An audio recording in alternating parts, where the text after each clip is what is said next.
ಏನು ತಿಂತಿದ್ದೀರ ಮಗಳು? ಗಂಜಿ. ಯಾರು ಮಾಡಿದ್ದು? ಅಪ್ಪ. ಈ ರೀತಿ ಮಕ್ಕಳು ಕ್ಯೂಟಾಗಿ ಮಾತಾಡ್ತಾ ಇದ್ರೆ ನನಗಂತೂ ಇನ್ನೂ ಕೇಳಬೇಕು ಅಂತ ಅನಿಸುತ್ತೆ. ನಮಸ್ತೆ ಎಲ್ಲರಿಗೂ. ಇದು ಭಾನುವಾರದ ಮಿನಿ ವ್ಲಾಗ್ ಆಗಿರುತ್ತೆ.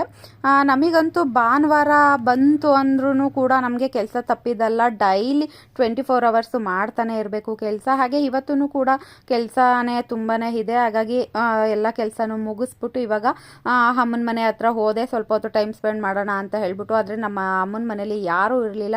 ನಾನೇ ಮರ ಹತ್ತಿಬಿಟ್ಟು ಕರ್ಬೇವಿನ ಸೊಪ್ಪು ಕಿತ್ಕೊಂಡು ಹಾಗೆ ಬರಬೇಕಾದ್ರೆ ಇವತ್ತು ಸಂಡೇ ಅಲ್ವಾ, ಸ್ವಲ್ಪ ಏನಾದರೂ ಖಾರವಾಗಿ ಸ್ಪೆಷಲಾಗಿ ನಾನ್ ವೆಜ್ ಮಾಡ್ಕೊಳ್ಳೋಣ ಅಂತ ಹೇಳ್ಬಿಟ್ಟು ಬರ್ಬೇಕಾದ್ರೆ ಚಿಕನ್ ತೊಗೊಂಡು ಹಾಗೆ ನನ್ನ ಮಗನಿಗೆ ಕೆಮ್ಮಿರೋದ್ರಿಂದ ಟಾನಿಕ್ ಎಲ್ಲ ತೊಗೊಂಡು ಮನೆಗೆ ಬಂದು ಇವಾಗ ಅಡುಗೆ ಎಲ್ಲ ಮುಗಿಸ್ಬಿಟ್ಟು ಇವಾಗ ಬ್ಯಾಟಿಂಗ್ ಶುರು ಹಚ್ಕೊಂಡ್ವಿ ಅಂತಲೇ ಹೇಳ್ಬೋದು.